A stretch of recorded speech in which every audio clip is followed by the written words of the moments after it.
It's your girl Tina. I hope you guys day is starting off to be great. Just want to chime in for a few minutes. And before I get started, as always, if you haven't already subscribed to our channel, go ahead and do so. Now, remember I left off, I've been telling my journey of how I got here to Oklahoma City. And so I last left off where I just found out where my ex-husband, husband at the time, money was going as far as why it wasn't coming into the home. He was getting cash advances on his job. So since he was getting the cash advances, they were pulling the money back out before they either cut the check or it went direct deposit. Now, if you remember, it stopped going direct deposit, and he had his mom to start picking the checks up. And he worked at a company in Olive Branch, Mississippi. And so remember, I had to get my children dressed, drive on down there, pick up the check, beat her down there, pick up the check.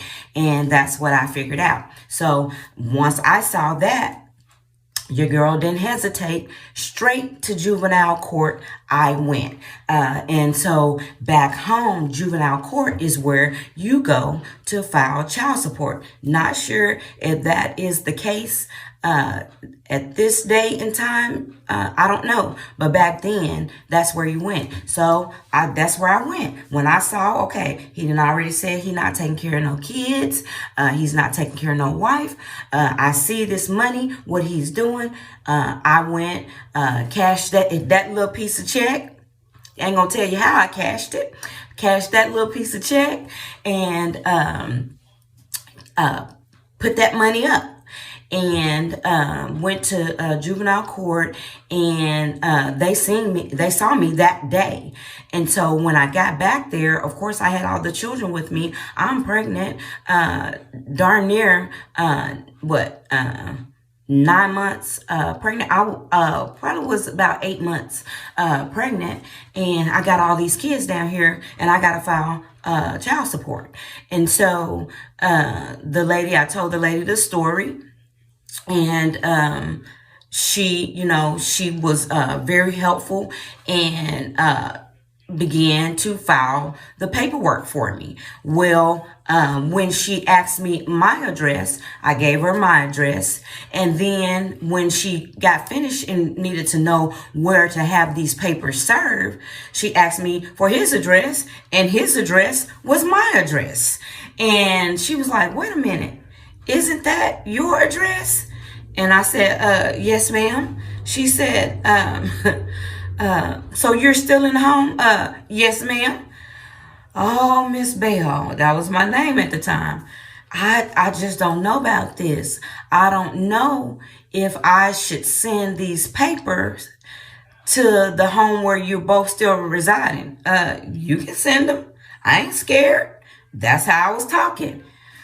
Miss Bell, I know, but if he's talking the way he's talking, I just don't want to send papers there, and you and those babies are still there, and he gets upset. And I guess they had seen too many stories or heard too many stories of how they have sent papers where people have filed child support on an individual and it didn't go so well. So, she was afraid for my safety. That was fine. I wasn't scared because I was like, I wish he would. But of course, I told her, okay, I tell you what, go ahead and send the papers. He's on the road. By the time he gets the papers, I will be at my mama's house. I decided, okay, I'm just going to have to. Now, mind you, this is in February. So my child is in school. My oldest son, Joshua, he's in school. But, what else was I going to do? He wasn't paying the bills. I was a housewife. So I didn't have the money to pay the bills, to pay the mortgage. So, I said, I tell you what, I will go ahead and I will pack up all the children, and I will be at my mother's house by the time he gets this paperwork. She made me promise her.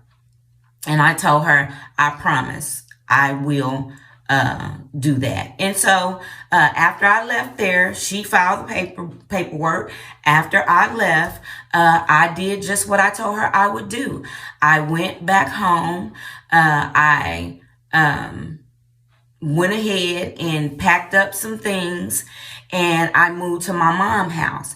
Now, I ended up having to disenroll my child in the school that he was in. As a matter of fact, I disenrolled him out of the school and ended up having to put him in fairly elementary school, because at the time my baby sister, I think she was in either middle school or high school. I can't remember which one it was, but that's the school she attended. And so she would be able to get my oldest son Joshua out when she got out of school.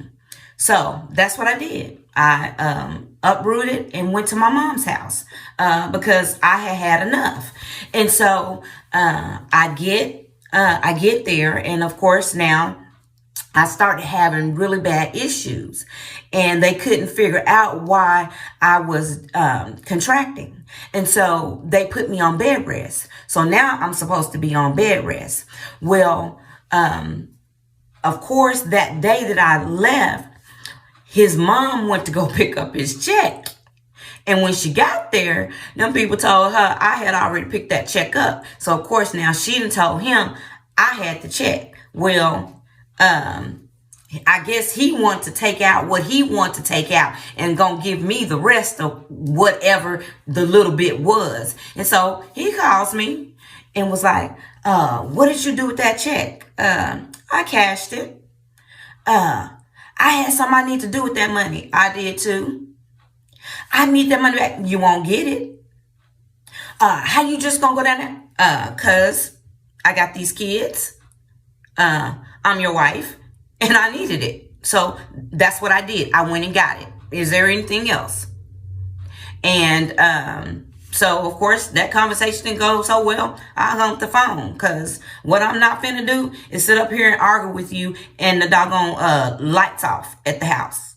Not finna do it. So went on, and of course, I'm at my mom's house, and so by the time he gets home, he gets the child support papers in the mail. He had gotten the child support papers in the mail, and what he do? Call me again. You filed child support? Yes, sir, I did. I heard what you said. You said you wasn't gonna take care of no wife and kids. Guess what? The devil is a lie. I bet you will. And so, I didn't argue with him anymore. I need to just figure out, because I got the rest of these kids. I'm on bed rest. While you calling me with this nonsense, I'm on bed rest. What are we going to do as far as the children are concerned? So what we agreed upon was we would keep Joshua. I would keep Joshua with me because, of course, he was in school. Danielle would stay with me because she was a girl. So he took Daniel, BJ, and Jeremiah with him. He took them out on the road with him during the week, and then would bring them back to me on the weekend. All right. So that was the agreement that we made. Now, of course, Josh is the oldest, and so it started affecting him in school. Josh was a straight A student in school.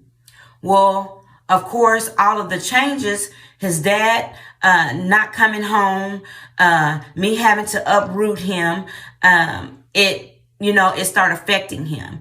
And so to the point where his teacher that was at Fairleigh, she looked at his transcripts and she didn't understand. This baby was a straight A student, and now he's making C's, D's, and F's. This is not adding up. And so, of course, I'm on bed rest. So that meant he had to go up to the school to talk to the teacher when she called for the parents.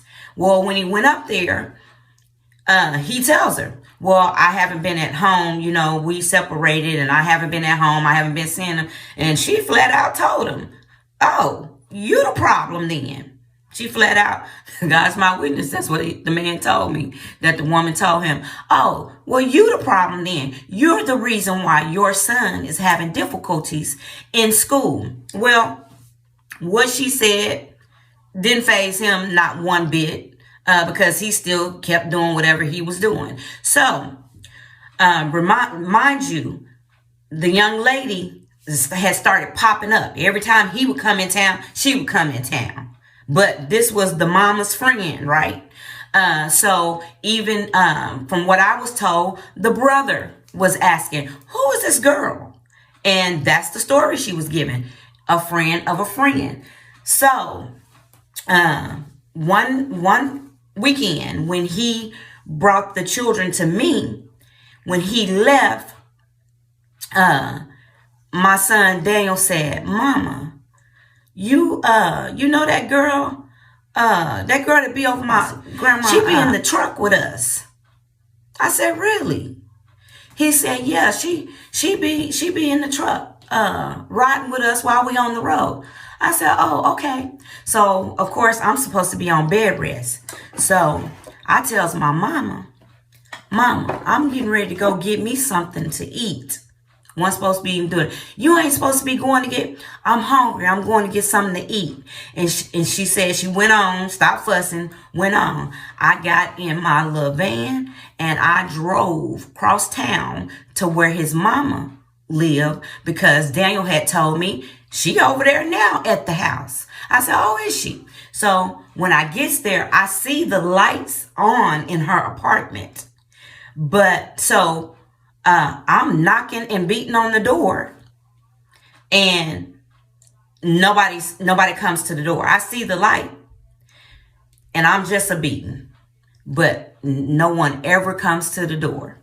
So I'm going to drop off right there, because of course your girl got to do her case management. I got to go see clients today. I'm telling you, this story about to get good, I'm telling you. So just stay tuned for the rest of the story. Now, as you can see, I have my outfit of the day. It is black overalls with the green shirt. Now, I wasn't too sure about the overalls. Somebody gave me this, the overalls, and I bought the shirt from Walmart. I think it was like $2 or $3 from Walmart. Well, the overalls, it looks like the strap is broken, and so the outfit still got the tag on it. It's brand new. So I'm like, dang, the strap is broken on here. Well, it was another pair in there that was made just like it. So I'm thinking that's just how it's made. So hey, your girl has done a rocket today, and I will show you guys that look. All right, now as usual, if you like anything in this video, go ahead and hit that like button, hit that subscribe button, and always if you haven't subscribed, once you hit the notification bell, it will let you know the next time I'm on. And as usual, if you're not already doing it, always take the long way home. Bye.